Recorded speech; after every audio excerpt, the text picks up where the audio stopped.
Itu kalau ada peningkatan kebutuhan, tentu peningkatan juga untuk permintaan alat-alat kesehatan dan alat-alat lab ya. Jadi utamanya misalnya kalau kasus meningkat, tentu pemeriksaan untuk antigen dan PCR tentu juga akan terjadi peningkatan. Otomatis alat-alat kesehatan dan alat labnya tentu meningkat permintaannya. Baik, dokter bisa dijelaskan apa sih yang lebih dominan, yang paling permintaannya paling meningkat begitu? Apakah alat kesehatan PCR atau antigen atau masker? Ya, tentu secara umum adalah alat-alat kesehatan yang terkait dengan penanganan COVID. Artinya mulai dari peningkatan untuk alat-alat yang terkait dengan deteksi, artinya di sana ada yang namanya untuk tes, baik antigen maupun PCR, dan tentu juga alat-alat lain yang terkait dengan penanganannya, seperti masker, ya masker untuk masyarakat umum, termasuk hand sanitizer, dan sebagainya.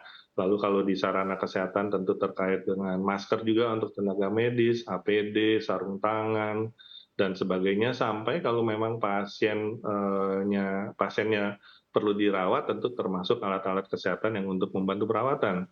Kalau sampai parah, tentu di sana ada alat-alat kesehatan yang terkait dengan penanganan pasien dengan gawat daruratnya tersebut. Baik, dokter kalau misalkan kita flashback begitu ya, kalau dulu kan sempat oversupply begitu alat-alat kesehatan dari luar negeri. Namun untuk sekarang bagaimana kondisinya? Apa kondisinya sudah normal atau seperti apa? Ya, sebenarnya dengan adanya kejadian pandemi COVID-19 sejak 3 tahun lalu, Indonesia kan sudah mulai tersadarkan bahwa diperlukannya kemandirian alat kesehatan dalam negeri ya. Oleh karena itu kita semua bergerak. Sekarang kalau data yang ada, jumlah industri atau produsen alat kesehatan secara umum yang sebelum masa COVID itu hanya ada sekitar hampir 200-an, sekarang sesuai data yang ada sudah ada hampir sekitar 800, sekitar 780 something. Artinya kan memang dari segi jumlah pemain atau pelaku produksi alat kesehatannya juga meningkat. Demikian juga dengan jenis-jenis alat kesehatan yang sudah bisa diproduksi di Indonesia. Seperti kita ketahui atau mungkin masyarakat umum ketahui, masyarakat bisa dengan mudah menemukan mohon maaf, masker di mana-mana dan kebanyakan sudah masker produksi dalam negeri. Demikian juga untuk alat suntik, syringe Indonesia sudah cukup mandiri, bahkan produksinya sudah melebihi kebutuhan di Indonesia, sehingga beberapa anggota kami yang memproduksi syringe atau alat suntik bisa melakukan ekspor juga.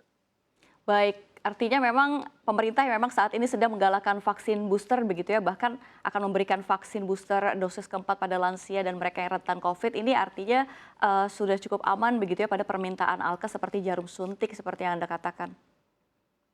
Betul, untuk khusus jarum suntik, kami percaya bahwa pemerintah bekerja sama dengan baik dengan para produsen alat kesehatan, khususnya jarum suntik di Indonesia, sehingga produsen jarum suntik tersebut bisa melakukan penyesuaian untuk kapasitas produksinya. Dan juga memang sesuai data, salah satu pelaku produsen alat kesehatan yang bisa melakukan produksi cukup besar sampai 1,2 miliar setahun dan sudah melakukan masuk ke market ekspor, tentu kapasitas produksinya cukup untuk Indonesia ya, di mana perkiranya kemungkinan kebutuhan di market Indonesia hanya sekitar 400-500 juta jarum suntik, sedangkan kapasitas produksinya sudah 1,2 miliar. Baik, ini kalau negara mana saja nih yang memang mengimpor dari jarum suntik dari Indonesia, Dok? Oh, untuk targetnya, anggota kami ini kebanyakan memang saat ini karena masa COVID, sehingga punya kolaborasi kerjasama dengan lembaga kesehatan dunia, seperti WHO, UNICEF ya untuk penanganan program-program vaksinasi secara umumnya. Sehingga tentu diekspornya ke lembaga tersebut dan mereka yang nanti akan menyebarkan negara-negara lain. Akan tetapi memang banyak juga anggota kami yang merupakan produsen yang sudah punya kemampuan ekspor bahkan sampai ke Amerika, Eropa, Jepang, dan sebagainya.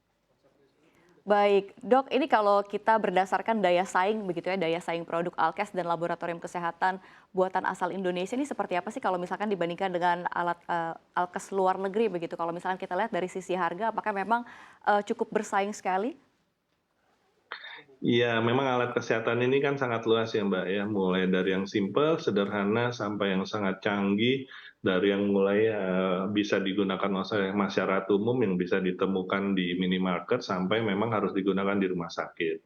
Nah, untuk alat-alat kesehatan yang saya mungkin bisa katakan teknologi sedang menengah ke bawah lah ya, itu kita sebenarnya sudah cukup baik, cukup bagus dan bisa bersaing dari segi kualitas, bahkan juga dari segi harga ya.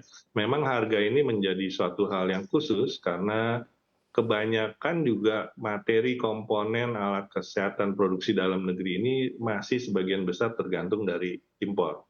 Oleh karena itu harganya tentu menjadi tergantung juga dengan harga market di dunia internasional ya.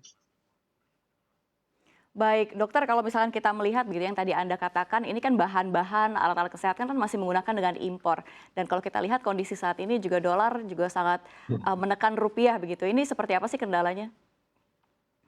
Iya, memang kalau produk import otomatis banyak faktor ya, mulai Mhm. dari ketersediaan, artinya di sumber-sumber di negara pengekspornya, kalau memang kapasitas mereka sedang lagi turun karena mungkin permintaan banyak di negara lain, tentu itu menjadi kesulitan tersendiri dan tentu harga akan naik karena seperti biasa sistem ekonomi prinsip supply and demand.